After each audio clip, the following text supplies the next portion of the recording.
Natuha po ba ang bawat isa, lalo na ang couple, no? Si Tuwid, sabi nga po na maintain po at engage to the Lord. Yun po ang secret para ma-maintain yung inyong pagmamahalan at together with the children and the mother is totoo po na yun po ang kailangan natin na mananatili tayo. Tulad nga po ng binasa kanina sa 1 Corinthians 15:57-58, tayo po ay magpasalamat sa Diyos na nagbigay sa atin ng tagumpay sa pamamagitan ng ating Panginoong Hesus.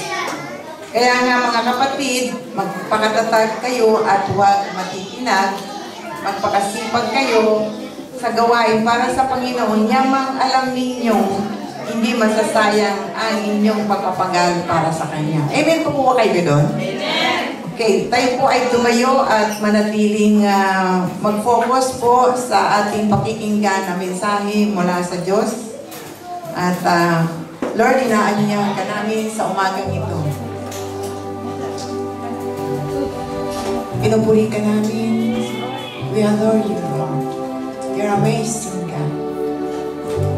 Lord, hallelujah. Ito nga po na pag wala ka sa buhay namin, we can do nothing apart from you, my Lord. Your amazing grace, O Lord. Hallelujah. Na ito po ay aming nadarama sa araw-araw. Ang mga salita nyo na nagpapatatag, nagbibigay sa amin ng direction, nagbibigay sa amin ng protection, knowledge and everything. Hallelujah. Wala kaming maibabalik, kundi ang taos-pusong pagbibigay namin ng dakilang pasasalamat sa iyo, O Diyos. Hayaan niyo, Panginoon, na magkaisa kami sa Espiritu sa umagang ito. Lord, in Jesus' name, I rebuke all hindrances. Hallelujah. You evil have no place in here. Hallelujah. Only those people of God, children of God. Hallelujah. Busugin niyo po kami sa umagang ito ng iyong salita. Hayaan niyong dumaloy, hindi lamang pagkatapos na marinig, kundi dumaloy, Panginoon, sa buong buhay namin. Ang bawat himay-may, ang bawat salita mo, manatili, Panginoon, na nakatilig sa aming puso. Manatili upang magamit namin sa aming buhay sa araw, kalakasan namin, Panginoon. Hallelujah. Kalasag namin sa gawa ng kaaway. Rebuking all things, we believe, O Father, na hindi mo iaalaw ang bawat isa na matukso sa anumang bagay na hindi ayon sa iyong kalooban. Oh Lord, hallelujah. Oh, wala kaming ibang maasahan kundi ikaw. Wala kaming tatawagin kundi ikaw ang Diyos na buhay, na nagbigay sa amin ng kaliwanagan, na nagbigay sa amin ng lahat-lahat ng pangangailangan. Lord, hayaan mo na ang bawat isa ay mabusog ang kanilang mga espiritual na pangangailangan. Hallelujah. Lord, wala kaming lakas, wala kaming talino, wala kaming pag-aari na hindi mo pag-aari, Panginoon. Lukuban mo kami ng Espiritu at hayaan mo na manatili sa amin ang kapayapaan, ang pagmamahal at lahat ng nais mo sa amin. O Lord, sa umagang ito, do something, miracle in our life, O Father. Miracle that can change us. That we can feel us, Panginoon, na narito ka sa buhay ng bawat isa. Kahit na paglabas ng church na ito, Lord, para mo-recharge battery, O Lord, na nagbibigay sa amin lahat, Panginoon, ng pangangailangan. We praise you, Father. We We love you. We glorify you, Panginoon, na ang aming mga sasabihin, ang aming iisipin, ang laman ng aming puso, ang laman ng aming isip, ay makaglorify at maluwalhati ka sa aming ginagawa, Panginoon. Dahil ikaw lamang talaga ang aming pangangailangan. Because you are the sources of everything. Everything, Lord. Hallelujah. Wala kaming may bubuas sa amin. Hallelujah. Hindi namin pangangatawanan ng aming kalakasan ng anumang bagay dahil ito ay iyong pag-aari, Panginoon. So come, Holy Spirit, and fill us with your glory. Come in your throne, O Father, and see your children. Children that are raging. Pwede mo na silang hasikan ng mga salita mo, matatabang lupa sila, Lord. They will grow, Lord. They will go hundreds, thousands, O Lord, in these coming days. And they will fly like an eagle, O Lord. Thank you, Father. Hallelujah. Na hindi kami, Panginoon, talunan. Hindi palagi kaming victory sa lahat ng bagay, Panginoon. Because we can do all things through Christ who strengthens us, Lord. Hallelujah. Naniniwala kami, Panginoon. We will always be flying like an eagle to soar you, Father. Hallelujah. So bless us today with amazing words of yours sa pangalan ng Panginoon yung anak na si Jesus. Ang lahat po ay magsabi ng Amen. Pwede na po tayo mo.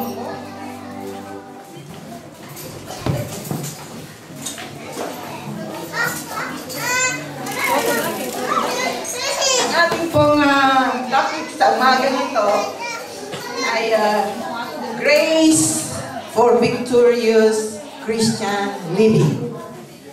Grace for Victorious Christian Living. At sabi nga po sa Roma 5:17, sa pamamagitan ng isang tao, si Adan, naghari ang kamatayan dahil sa kanyang kasalanan. Ngunit sa pamamagitan din ng isang Jesus Christ o Jesucristo, higit ang kinamtan ng mga kinahabagan ng sagana at pinangwalang sala. Sila'y maghahari sa buhay. Kay laki ng kahigitan ng pagpapalang ito kaysa kasawiang iyon. Kung nagkasala ang isang tao, alam ng Diyos na higit pa sa kasawiang iyon, ang pagpapala po ay ang Diyos lang ang magpupuno at magbibigay. Kung kayo man ay nagkaroon ng trouble in the coming days, the Lord will more multiply your joy. Are you with me with that? Amen? Okay. Sabi nga po dito sa objectives natin, sa layunin natin, to know our victory through Jesus Christ. Kailangan malaman po natin na ang ating mayroon tayong labanan na nangyayari, which is maybe spiritual or physical, but ang sabi nga po daw, those who believe in Jesus Christ and receive the salvation are already victorious in Christ. Amen po? And to understand the grace of God that lead us to victorious life. Kailangan po palang paunawaan natin na ang grasya ng Panginoon ay siyang nag-lead sa ating generation sa ngayon. Sabi nga po dito is, you will never walk in victory until you know your enemy is defeated. Kilala niyo na po ba yung ating kaaway? Isa lang ng amin ha. Kilala niyo na po ba kung sino ang ating kaaway? Amen. Kung kilala niyo mabuti kung sino ang inyong kaaway, dapat wala nang defeat. Sabi, kailangan palaging panalo.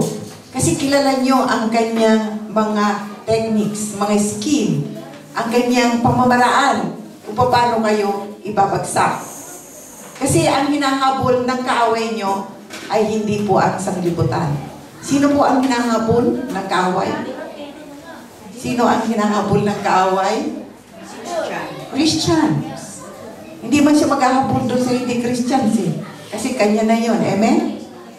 So kailangan maintindihan nyo kung ang kaaway na ito ay anong ginagawa sa buhay nyo. If you really read your Bible and understand the words that you are listening every Sunday, then you will know ang mga ginagawang twisting ng mga kaaway sa atin sa araw-araw.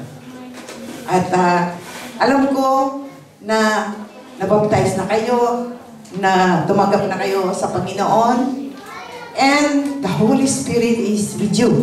No?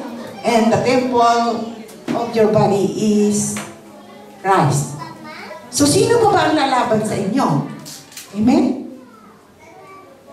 As Christian, we do not move from defeat into victory. Hindi tayo dapat nagsisimula sa talunan eh. Kasi panalo na nga tayo eh. No? Hindi tayo pwedeng hiwalayin sa Panginoon. Diba? Mayroon kanta naman ngayon ko na. Who shall separate us? Pasensya na kayo sa boses ko. For the love of Jesus Christ. Diba? Panghawakan niyo yun. Hindi kayo pwedeng ihiwalay ng kaaway sa ating Panginoon. We do not move from doubt into faith. Hindi mula sa pag-aalinlangan papunta sa pananalig. Dapat steady na tayo sa ating pananalig. The scriptures tell us there is a way of faith which leads to a greater faith. From faith to faith. No? Hindi mula sa anumang bagay and then to faith. No. From faith to faith. So, ang kailangan lang nating panatilihin ay yung pananalig. Romans 1:17, for in the righteousness of God is revealed from faith to faith, as it is written, the just shall live by faith. Kailangan po, maaaring hindi pa tayo righteous sa mga bagay, sa ibang area, but you are already called just. Ano yung just? Ano na tayo doon sa Panginoon? Hindi po masyadong huwag na po kayong magsulat. Kasi hindi lang po ako print dahil sa I'm so busy. Meron akong mga inaasikaso sa iban kay Lord. These days and the other weeks, ako sa Panginoon. So, I was not able to print ang ating So, inihayag nito na ang pagpapawalang sala ng Diyos sa mga tao ay nagsisimula sa pananampalataya at nagiging ganap sa pamamagitan ng pananampalataya. So, if you have doubts, if you have fear, that's not. Hindi po yun ang maganda sa atin. Our starting point for victory is not of defeat. Yung pagsisimula natin sa katagumpayan ay hindi sa pagkatalo. Pag nagkaroon kayo ng problema, this is another victory. Sabihin po nga natin, pag nagkakanta, this is another victory. Pag kayo ay natangin ng kalaban, dapat gano'n na No. Pwede niyo na pong sabihin sa pangalan mo yun? No. I am a child of God. I am always in the place of God. Kailangan, pag binibigyan kayo ng mga doubts, mga fear, no. My God is the sources of everything. Totoo naman po yun, di ba? Saan kayo kumukuha ng lakas, ng wisdom, ng lahat? Kung wala ang Panginoon. Amen? At, but Sabi niya po, ulitin ko, our starting point for victory is not of defeat, but victory. Christ, victory. But thanks to God, who gives us the victory through our Lord Christ. Sabi po yan sa Corinthians 1:15-57. We must begin in victory if we are going to have victory. Pwede ba yun sa inyo? Gusto mo na sagot We must begin in victory. Kaya nga, aangkinin muna po natin yung victory natin. Bago tayo, as Christian, genuine Christian. What is the difference of a Christian and a genuine Christian? Kaunti lang po ang diferensya ng Christian and genuine Christian. Yung gambariba sa Japanese, lahat ay maayos pag nakaset lang yung puso natin. Hindi naman po hinihingi ng lahat-lahat na balagi tayo, in one click, you will be a genuine Christian. Amen? Kailangan may process, but can you, yung mahingi mo sa Panginoon, yes Lord, you are in me. I can do always victory, di ba? I can do it, Lord. I can do it. Kung ipipilit lang po natin yung mga bagay na nakakapanghina sa atin na i-set aside natin, no. Kailangan po, ganon.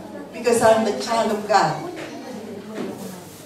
Pinapahintulutan ng Panginoon ang lahat ng pagsubok because to see your heart, ay steady ka nga ba sa akin, anak? Are you with me? Nandito ka ba sa akin? Stable ka ba pag ako'y nasa iyo? No, yun lang po ang aanohin natin. Palagi natin na pag nagkakaroon tayo ng battle, lalong-lalo na sa ating finances. Lord, pinakamayaman man ang Lord natin, di ba? Pinakamayaman ang Lord natin. Hindi biro-biro ang kayamanan. Itong mga kayamanan na nakikita nyo dyan ay pag-aari ng Panginoon. Why not claim your inheritance? Sabi niya, nagkakalat-lat dyan. Ang inheritance ng Panginoon. Just grab. Bakit hindi po natin mag-grab? Because something is holding us. Kaya nga kailangan maintindihan nyo na may enemy na nag-hold sa inyo sa lahat ng bagay. Balik kung claim the victory, wala pong magagawa ang kaaway. Amen? Hallelujah. So, we can never be a winner as long as we see ourselves as helpless. Pag sinabi mo, ay, wala na. Talaga, kasi gano'n na eh. Parang gano'n, no? Hopeless victims of the devils. Satan no longer has the power of authority to defeat the son and daughters of God. Wala na po siyang authority. Once na you gave already to the Son of Man yung inyong lahat, pag-aari ka na nun. Wala na siyang power. Do you believe with that? Kailangan maintindihan niyo po yun, na wala ng power sa inyo ang lahat ng bagay, not unless you know that and claim that with your own self, ay hindi niyo po maano ang victory. However, meron pong sinasabi dito, He does have the ability to deceive the children of God if they do not understand who they are in Christ. Pwede kayong i-deceive ng kaaway kung hindi nyo siya naiintindihan na talagang ikaw ay kaaway. Marami siyang flowery words, marami siyang twisting words, marami siyang ginagawa na hindi nyo namamalayan. You are already in the pit. Nasa hawak na kayo. So, if you always be steady sa Panginoon, the victory is always yours. Hindi ba pwede ba natin sabihin na victory palagi ako sa Panginoon? Sabihin mo nga po. Victory in Christ, no? Kailangan pag inaatid ka kayo ng lungkot, ng ano, no! Para bang nag-play ka sa States. Di ba? Pag nag-ano ka sa States, kailangan malakas yung ano mo, no? So, how more na kung sa ating Pagiging isang Christian ay magiging malakas tayo. Not only by outward, no? Not only by voice, by talking, by doing something good, but in inner, no? In inner, yes, Lord. One-to-one po tayo, no? Ang ating sa Panginoon ay one-to-one. Hindi po pwedeng dalhin ang isa sa Kanya. One-to-one ang ating sa Panginoon. So kung one-to-one ka at malakas ka, then everything will be okay. Kay hirap, ulitin mo na yung sinasabi dito sa cross. Your past, your present, and your future na magagawa mong kamalian ay dinala na ni Jesus. Amen? The coming sin, the present, the past is already buried in the cross. Dinala na nyo yan lahat. You just have to claim and you have to understand. Yung po ang kailangan natin dito. So, papag-aralan po natin yan, the promise of a victorious life. Makinig lang po kayo at ito naman po ay all about explanation lang. Number 1 po, the church is to the believers, genuine believers, their brothers. The promise of a victorious life is not to unbelievers. Sabi ko kanina, ang niyan is sa ating mga believers. Never sa unbelievers. Kasi hindi nila kilala ang Christ. Tayo ay may Christ. So, sa atin yun. Sa atin yung victorious life na yun. Sa atin yun lahat na yun. Yung pananagumpay natin sa araw-araw, yung ating mga blessing, whatever it is, you have to hold it. No? You have to claim it. Na hindi tayo manglupay-pay. Whatever is the will of God, we have to submit, no? We have to submit pag alam natin, so hindi tayo matatalo ng kaaway. Amen? Number 2 po is, believers is to stand firm. How do you stand firm? Pag ito yung sa physical outward, stand firm. Parang sundalo, ha? Kailangan pag sinabi nung, nung captain, ano ba yun? Harap! Kanan! Parang yung palagi siyang sundalo nga tayo. Parang palagi siyang, yes, I'm ready. Yun ang dapat po natin, no? I'm ready. Na stand firm. Nothing move him. Hindi pwede siyang galawin ng sino mang kaaway. No? To be steadfast, fixed, determined, purposes, faithful, to unyielding, unshaken, undisturbed, the believer is to be faithful to the end. Kahit na kayo niyuyug-yug dyan, kahit na kayo anong nag-ano sa kanya, no! I'm still with my God. Because at the end, everything shall be given. Siksikliglig, yung tinatawag natin, for these things is rewarded after that. Kung itong ang panahon, sabi nga like the wither. May tayo, ano ba yung arasi, bagyo, ano pa. May mga bagay na yumuyugyug sa atin, but nag-fade po yun, Kinabukasan, you will see the sun is rising. Diba? So, yun po yung grace ng Panginoon sa atin na never na ma-shaken tayo, never na magalaw tayo dahil kilala na natin ang kalaban. We should know everything. Number 3 po is, the believers is to give himself fully to the work of the Lord. This is the God says to us, no? To give himself fully to the work of the Lord. We have vineyard, we have church, and the church needs workers. And sabi ko nga, yung availability lang po ng bawat isa, if you are available with such thing dito, we will have division of labor. With working together, happy working together, happy eating together. Yun po yung ginugusto ng Panginoon sa isang family, sa isang church.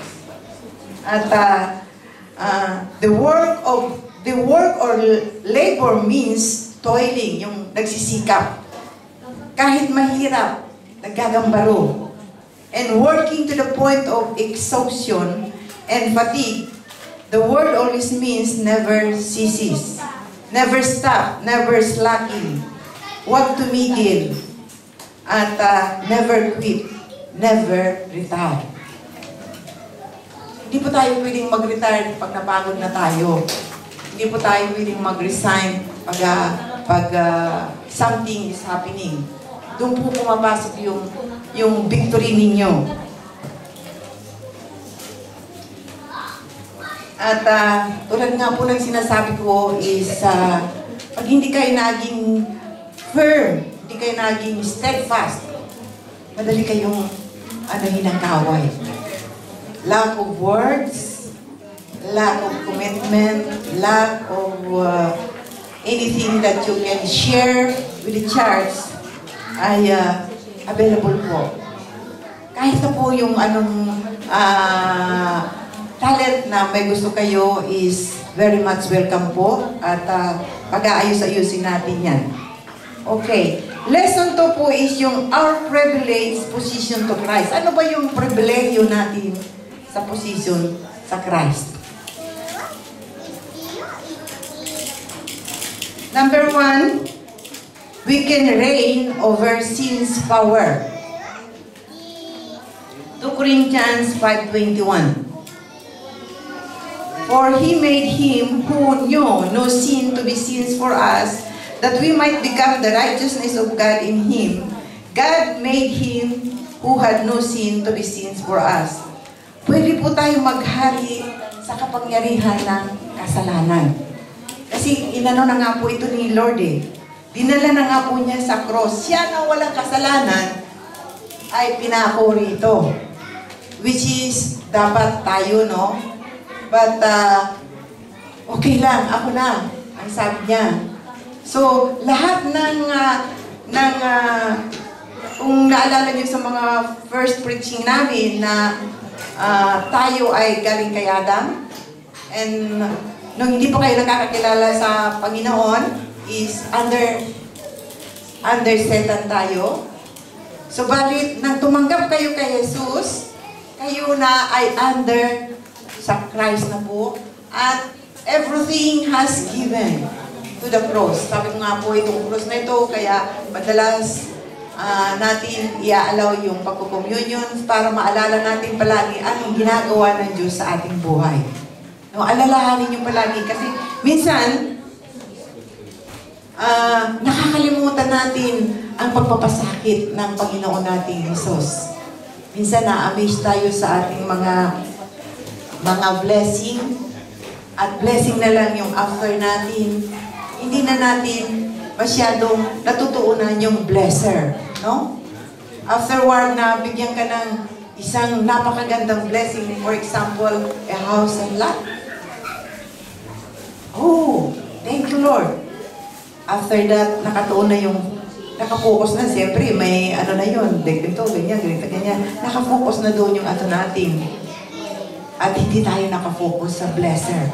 Sometimes it comes like that, no? Thank you, Lord, lang ang ating nasasambit.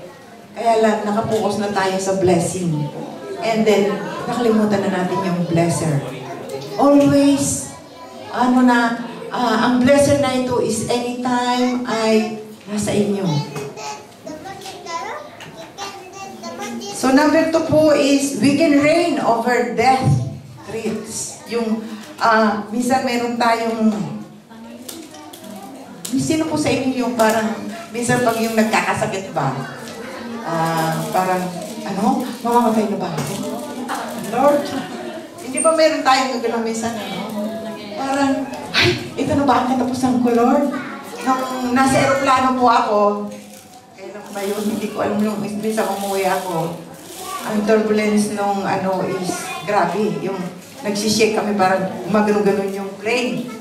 Parang isda na lumalabog yun, tapos gumaganon-ganon ba?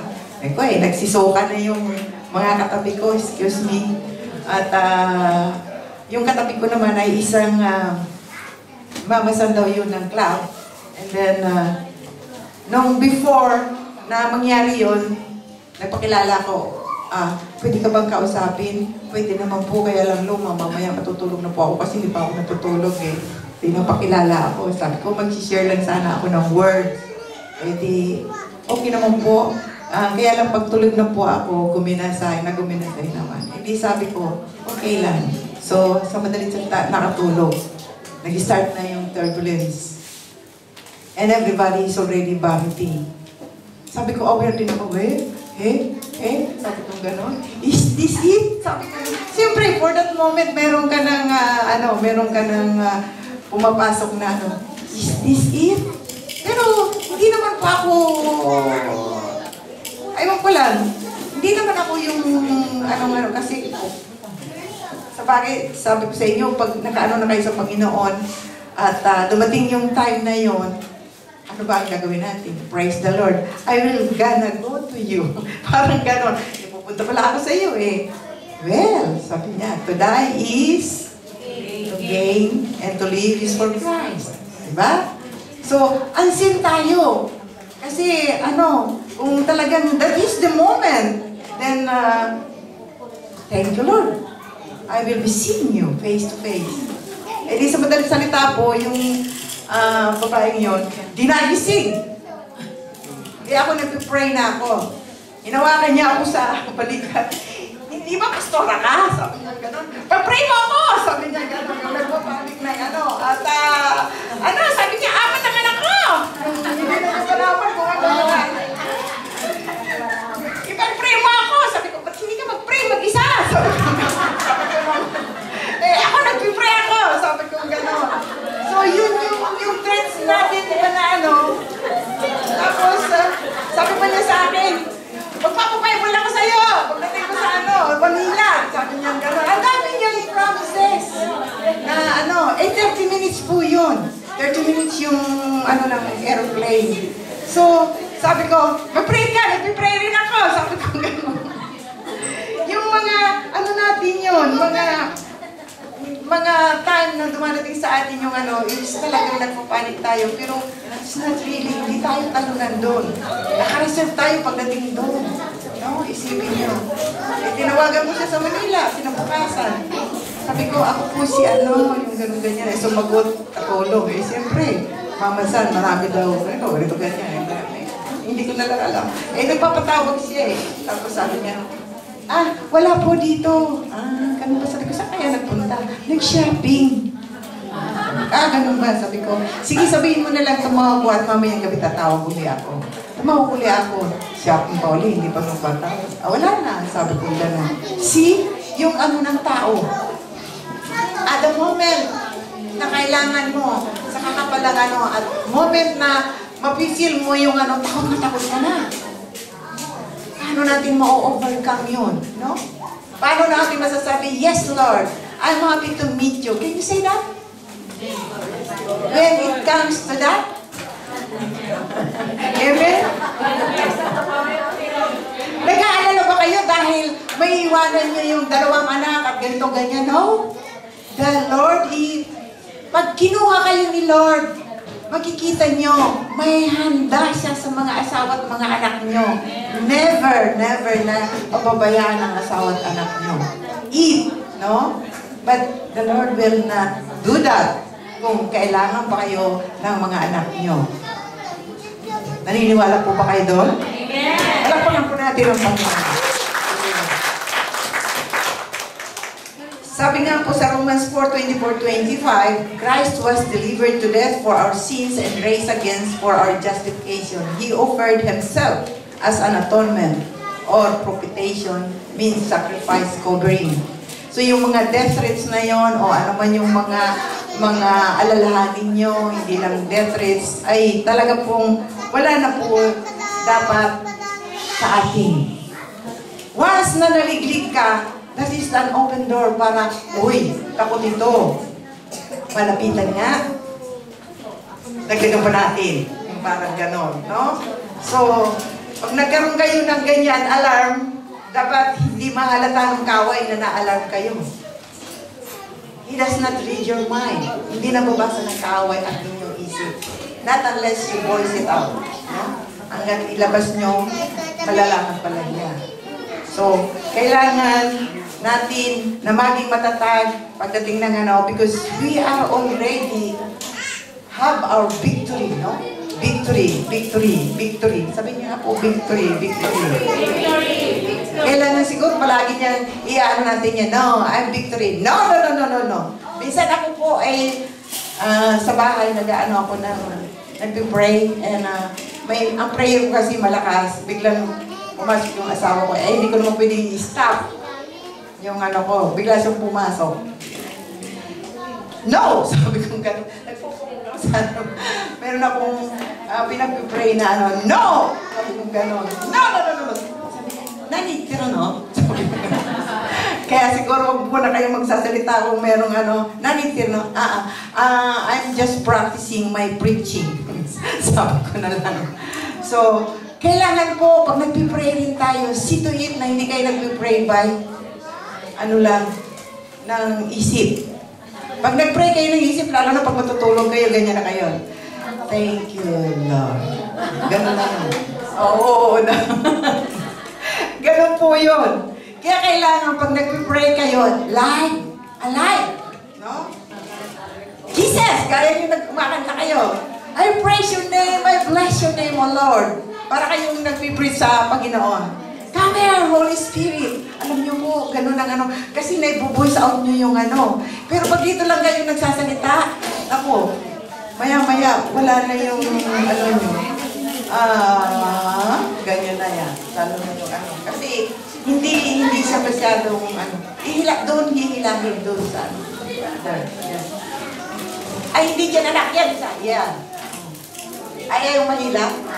Huwag mo nang hilangin kasi baka lalong Siya nga pala po, nung nag-prayer and fasting kami, actually we are doing these things, but we want to revive some points na nakakalimutan kasi sa dami ng trabaho, sa dami ng Meron po tayong prayer request na aking pansamantala na ilinagay dyan para dun po sa mga gustong hindi ba ipag-pray yung, halimbawa, yung sa kapatid o sa open po ang basket anytime. Kaya po, ugaliin po natin, pero kung gusto nyo talaga ng maipaliwanag yung prayer request nyo, kailangan lang po gawin nyo sa bahay para yung, maliwanag. No? Halimbawa, may sakit na ganyan, may taning, o ilalagay niyo po lahat, and then the pangalan, kompleto po. Kasi kailangan maging specific po. So, welcome po. At ito po ay naisuggest namin kahapon. At napagkaisahan unti-unti. And then, we will be following up yung mga madadala nyo uling mga kaibigan nyo na baguhan. Or either kayo sa inyong dalawa, lalo na kayong dalawang magkatabi, supposed to be is magkaroon kayo ng prayer, partner prayer partner, is kahit na 1 minute lang sa araw-araw. It should be every day. Yung mag-pray tayo ng, let's say, anong oras ba ang pinaka-free time nyo is siguro 12 or 1, may trabaho kayo, yung isa, mag-aw kayo sa oras. And then mag-alarm kayo sa cellphone para hindi nyo makalimutan. I-alarm nyo sa cellphone. Pag nag-alarm nyo, sabay kayo mag-pray. No? Anytime. Kailangan may prayer partner po. And I would suggest na everyone could get a prayer partner. Siguro sa mag-asawa is hindi, sa ibang para kasi palagi naman silang nag-pray. Okay, oo. So yung prayer nyo, okay, yung kayong dalawa, then is merong kurikara po, ugaliin po natin dahil meron tayong mga bagay na dapat i-improve yung ating prayer, no? We lack prayer, amen? So, sa mga bagay na yun, ako nga, mayroon pa akong ano nun yun, generally, every, ano bang oras yun? 12:30, nagpapaano ako sa cellphone, nagpapa-alarm. Pag nag-alarm yun, everybody, ibalik natin yun, 12:30, okay ba sa inyo? 12:30, pag nag-alarm, mga 1 minute lang po, kahit na ano, sa lahat ng cellphone po yun. So everybody, pray. No? Everybody pray. Pag 12:30 daily po, kailangan po natin daily. Hindi po tayo, kasi hindi naman yung prayer na matagal. Basta, maano lang po natin. No? So, we need prayer. Much prayer po na nagkaroon kami po ng, ng mag-prayer and fasting kami. So, na i-discuss yung mga bagay na yan. So, we really need praise the Lord at may ginamit ang Panginoon sa mga idea ng maibalik uli yung dating gawin natin because we really love prayer. Hindi naman po ako mag-check niyan, nasa inyo po ang kung within 12:30, iset nyo ang phone nyo. Pag yan, ano man ang ginagawa nyo, dahil na-alarm, just pray, thank you Lord, today, we praise you and we bless you. Kahit na ano po yung prayer na nyo, is up to you, okay? Just for 1 minute. Mahaba na nga yung 1 minute na yun eh. Basta, hearing lang, everybody is alert. No? Amen po ba kayo doon? Amen. Okay. Nauwi tayo doon, Siningit ko po lang po yun. Number 3 po, we can reign in the power and protection of Jesus Christ. Sabi po sa Titus 3, verse 4 and 6. Pakimakas nga po, Pastor Jen. Naputo na. Titus 3, 4 and 6.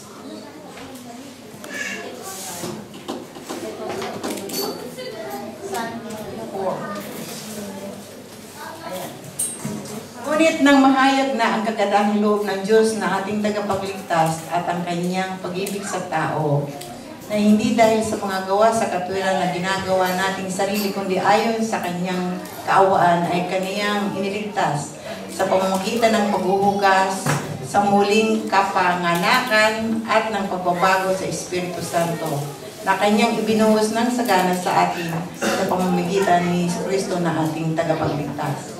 So, we are saved by grace at hindi yung sa sarili nating kalakasan, no po?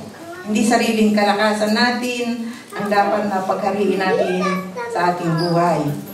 Kundi yung grace ng Panginoon yung habag sa atin dahil ang mundo ngayon is really going like Sodom and Gomorrah. If you see things ay lalo na sa TV, ang mga news natin is not really, hindi na po nakakatuwa sa Panginoon yung nangyayari na naapektuhan ng ating mga mahal sa buhay because dito po tayo nakatira sa nasyon na ito. So isama nyo rin po sa pag-pray yung mga namumuno dito dahil kailangan din po nila ang prayer. Number 4 po is, we can reign in life, full abundance life. Sabi po sa John 10:10, the thief does not come except to steal and to kill and to destroy. Sino po yung magnanakaw na yun? Ha? Si Sataning. Si Sataning pa, no? So, hindi siya... Kaya po niya, hindi niyo pa ayon sa survey ng bato-bato sa langit po sa mga yung sa Seikatsugo. Marami pong nagrereklamo ngayon doon na marami pumapasok sa Seikatsugo. Mostly Boryokuda, Guminasay po sa mga pero yan po ang ng kaaway. Sabi niya, guguluhin ko ang mga pamilya mo. Kaya kailangan mo unawain nyo yun. Guguluhin ko at hindi ko sila bibigyan ng magandang buhay. Pero sabi po dito sa sentence sa bandang huli is, ako'y naparito upang sila'y magkaroon ng buhay at magkaroon ng kasaganaan ito. At yun ang gustong nakawin ng inyong kaaway. No? At talagang guguluhin ang pamilya nyo dahil ayaw niyang makikita na ang pamilya na ginawa ng Panginoon ay masaya. Ayaw niyang makita na kayo ay nananagana at kayo ay sumasamba. Kaya kailangan malaman nyo yan, na siya ay isang uri ng magnanakaw na talagang gusto lang niyang hilahin yung mga bagay na ibinibigay ng Panginoon na blessing sa atin. Amen po? Okay. Doon po sa We Can Reign and in Life, dito po mayroon pang isang bagay, all sufficiency and all things. 2 Corinthians 9:8. Dito po sa aking King James, 2 Corinthians 9:8, sabi po, and God is able to make all grace abound toward you, that you always having all sufficiency in all things, may have an abundance for every good work as it is written.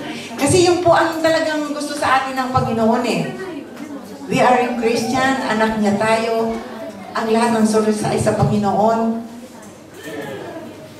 Kailangan natin ipakilala sa mundo na we are the daughters and sons na nagmamana ng lahat ng kayamanan ng ating Diyos.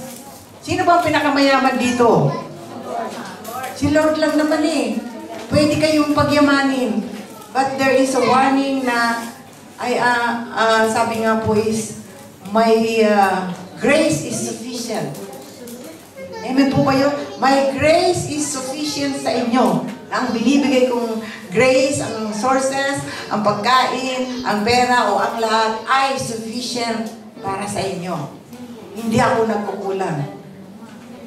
Naalala niyo po yung greediness minsan natin, nakatikim tayo ng ganito, we want to work, and work.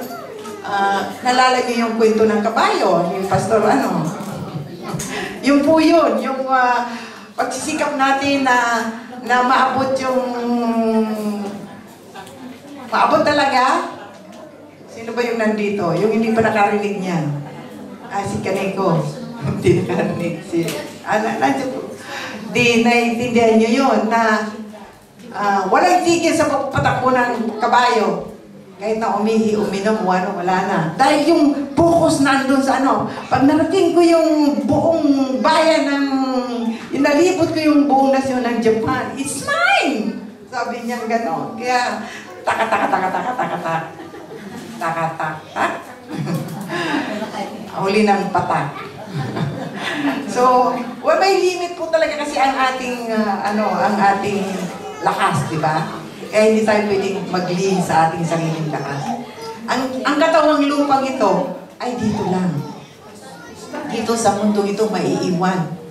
At hindi ito yung makakarating sa langit. Kaya nga sabi niya sa Genesis, nanggaling ka sa alabok, ikaw po ay babalik sa alabok.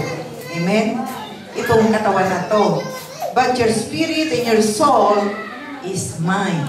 Yun yung natin. Na tulad nga po, arigatou gozaimasu, tulad nga po ng ating Panginoong Yesus na nang siya ay mamatay, siya po ay naluklok. Saan? Sa kanan ng ating Diyos.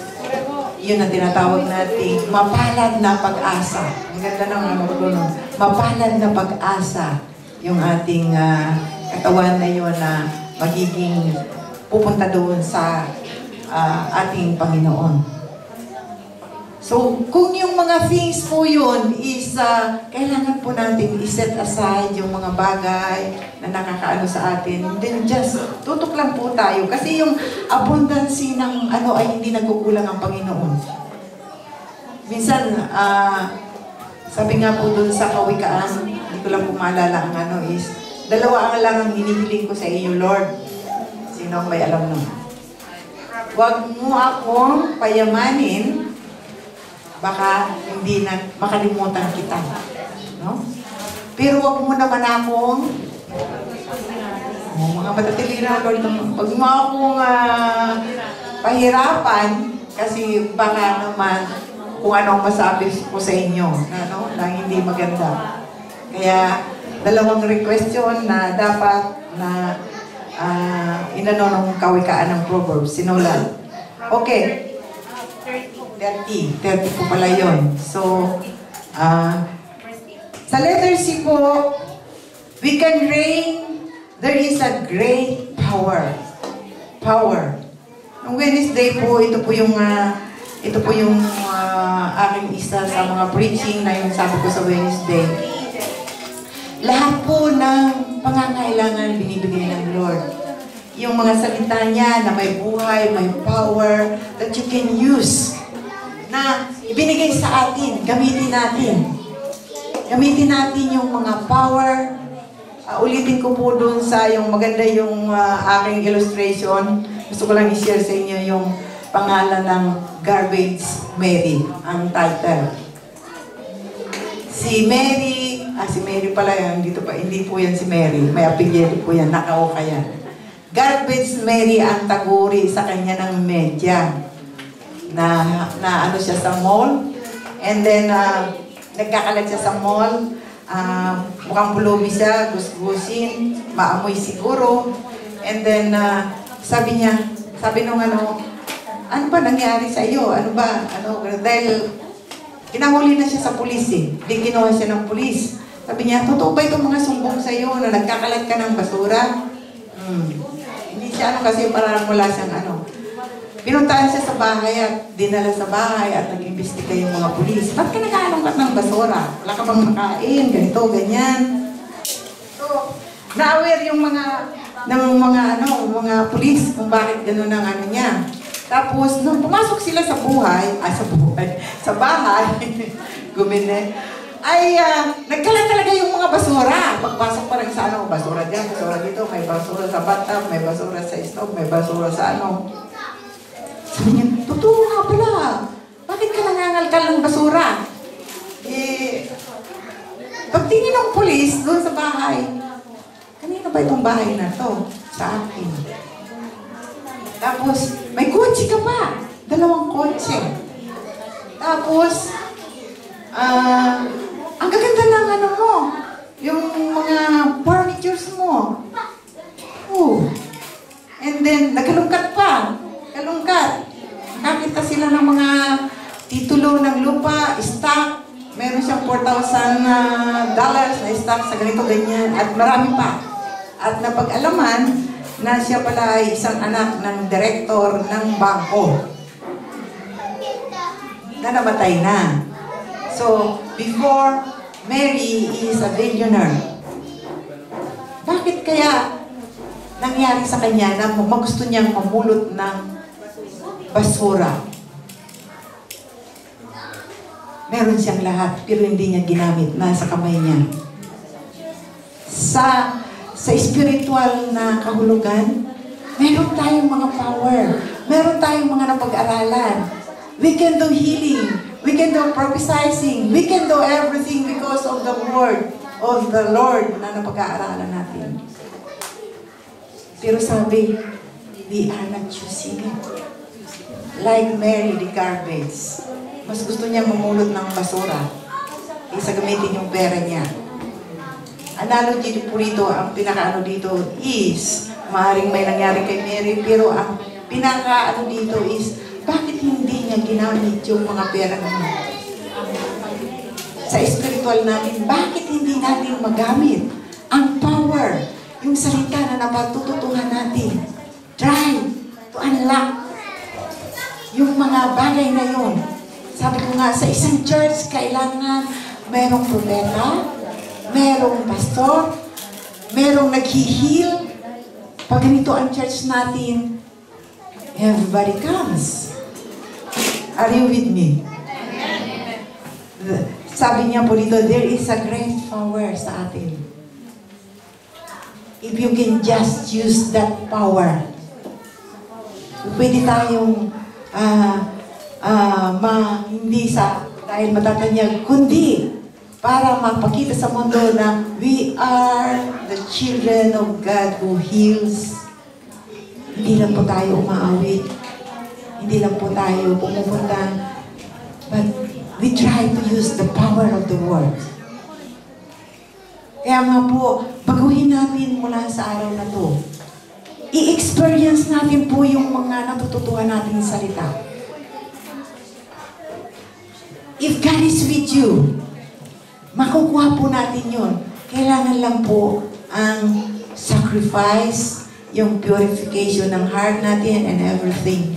I know you're busy of your works, pero hindi yun ang nakaka-busy sa'yo. Pag busy ka, okay lang. Pero isang salita mo lang na alam mo, gagamitin ka ng Panginoon. Pag nakakita ka ng isang ganyan, boldness to pray, boldness, alertness na na-feel ka ng isang nandito man sa church, if you feel na you want to pray for that person, the Lord is using you, giving you the power. Sabi nga po nung nabasa ko sa isang illustration, sabi nung pastor na yun, ay sabi niya is, really, he is devoted ang ano niya sa Panginoon. Pero naib siya. Ignorante siya sa mga bagay na gustong gawin ng Panginoon. Sabi niya, pumunta ka doon sa church na yun. Sabi niya, ano gagawin ko doon? Just go there. O, di pumunta siya. Kilig siya ng ano. Tapos, may nakatabi siyang isang ano, na hindi niya alam, lumpo pala yun. Pero yung ano niya, yung saklay, nasa malayo. And then, sabi niya is, sabi ng Holy Spirit, pray for here. Sabi niya, ano ipag-pray ko sa kanya? Basta ipag-pray mo siya. Pinag-pray niya. Sa kanya nalaman na ano, wow, parang ano siya. Because, puro yung puso niya at ready siya, ginamit siya, at sabi niya, in Jesus' name, it's just as simple as that. Gusto niyo bang maranasan yung gano'n? Amen? Just as simple as that. In Jesus' name, lumakad ka. Hindi niya alam ang ano. Hindi niya alam ang ano na yon. Saka lang niya nalaman, nung tumindig na yon, kinuha yung saklay at itinapon na. Amen? That's the power. Power of the word of God. Hindi tayo nagpapapamous, hindi tayo nagano, but be alert sa mga ibinibigay ng Panginoon sa atin. Sabi nga po dito sa 3:20 Ephesians, now to Him who is able to do exceedingly abundantly above all that we ask or think, according to the power that work in us, to Him be glory in the church by Christ Jesus to all generation.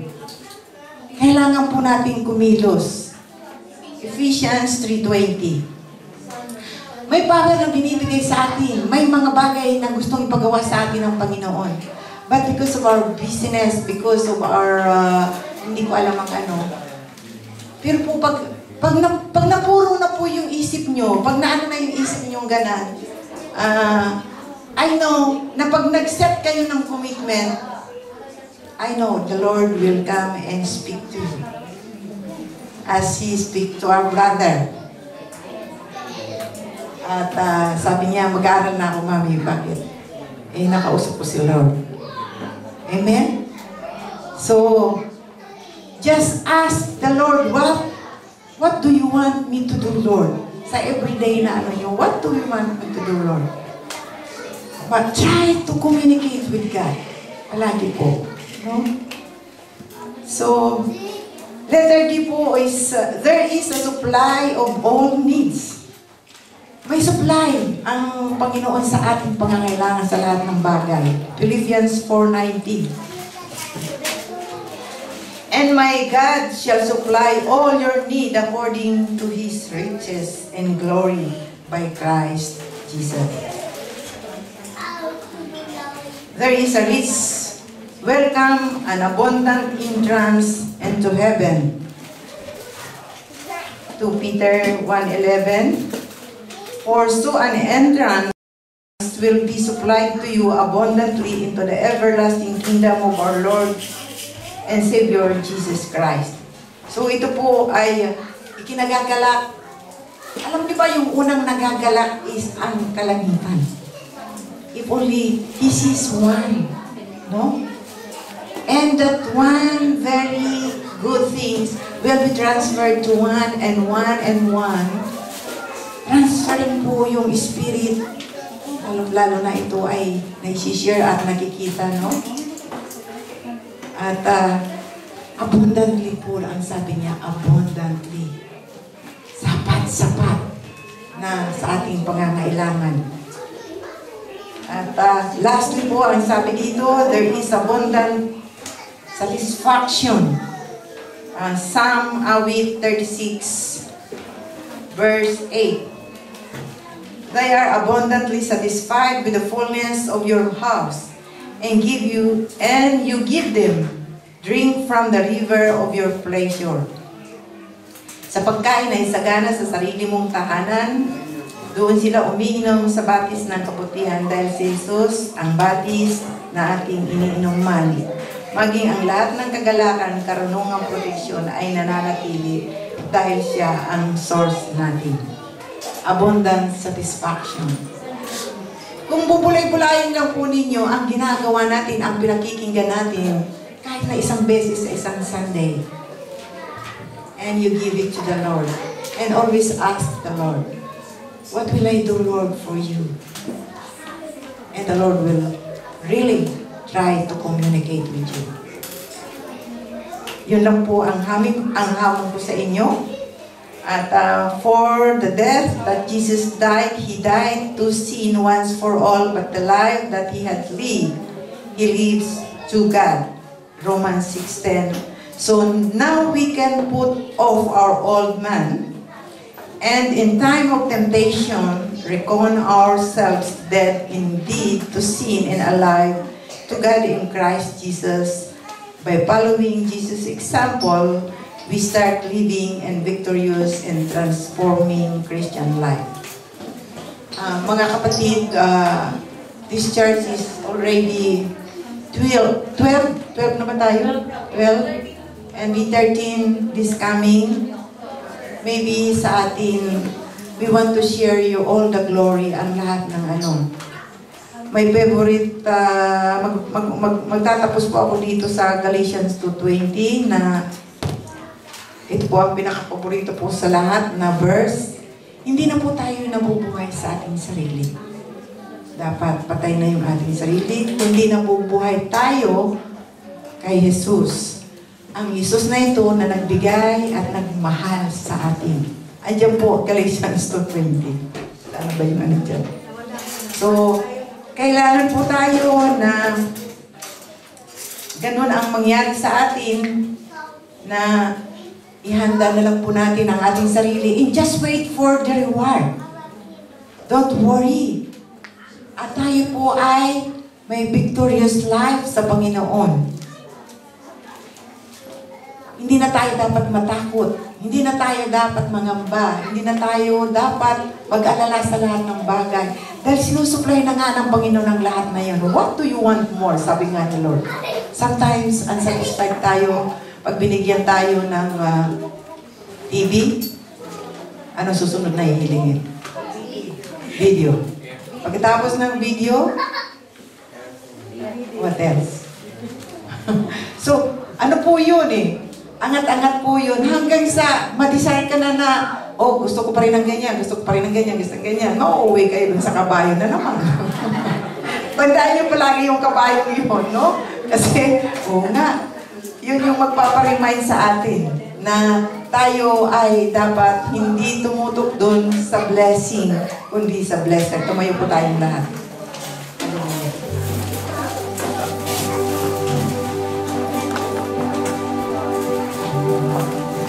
We give you praise, Father.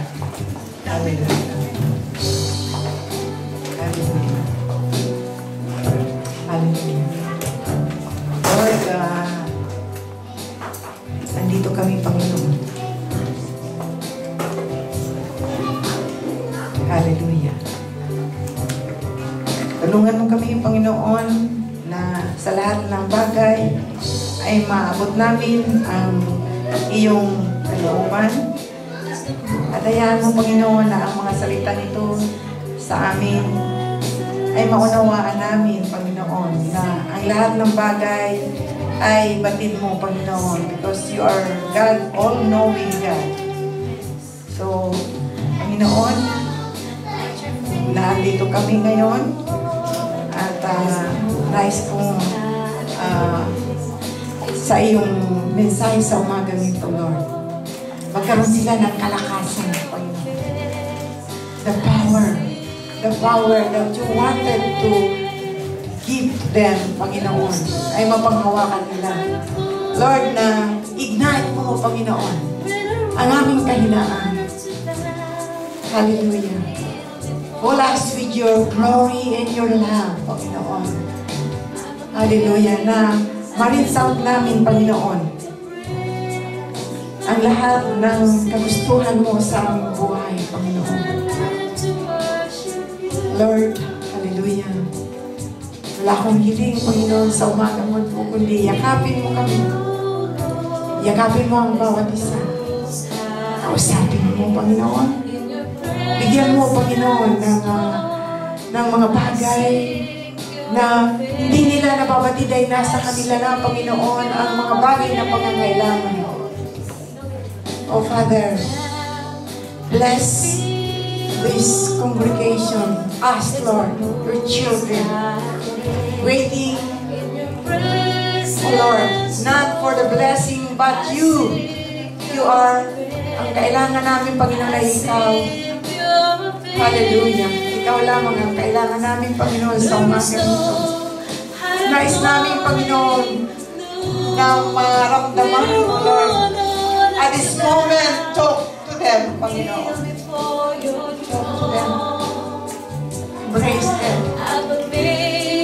Hayaan mo, Panginoon, na mag-usap ka ng maginawon, ng may hubad. Your mercy surrounds us, O Lord. Your grace is amazing, Panginoon. Hallelujah. Nagpapasalamat kami sa iyong biyaya, Panginoon, na sa lahat ng oras ay makakalapit kami dahil kami ay iyong mga anak. Lord, naiintindihan namin na ang iyong kaway ay isa ng talunan na nasa pa namin, Panginoon. Kaya wala kaming dapat ikatakot sa lahat, Panginoon. Ano man po ang mangyari sa amin? Dahil ikaw ay nasa amin. Kami ang templo, Panginoon, na nandito ka sa aming puso, Lord. Lord, na maliwanagan namin ang lahat na yun, O Lord. Hallelujah. We live in a victorious life, Panginoon, na binibigay mo sa amin sa umaga nito. Lead us, O Lord, lead us to your vision, to your wisdom, and everything that you wanted. Lord, be your will be done. Masunod ang kalooban mo, Panginoon, para mag-glorify ka namin. Mag-glorify ka namin sa lahat ng aming gawain, Panginoon, sa aming pag-iisip, sa aming pagsasalita, sa aming gawa, Lord. Lord, hindi naman salita, kundi mag-step forward kami, Panginoon. Hallelujah. Oh, hallelujah. Maraming salamat, Ama. Hayaan mo, Panginoon, na maramdaman ang bawat isa sa oras na ito, Lord. Manifest your power, Lord. Touch everyone, oh Father. Touch them through their hearts. At itatak mo sa kanilang mga isipan, Panginoon, na sila po ay mga anak nyo at sila po ay hindi talunan kundi isang tagumpay na anak mo, Panginoon, sa lahat ng bagay. Lord, hallelujah. We will go faith to faith, Panginoon. Faith to faith. Hallelujah. Hallelujah. Maraming salamat, Lord. Maging sa aming pagkukumunyon sa umaga nito, Lord, ay maramdaman namin na pag natanggap namin ang iyong katawan, ang iyong dugo na ibinuo sa cross ay maramdaman namin ang kasaganaan, Panginoon, sa iyo. Paki-adilip kay ano na po ang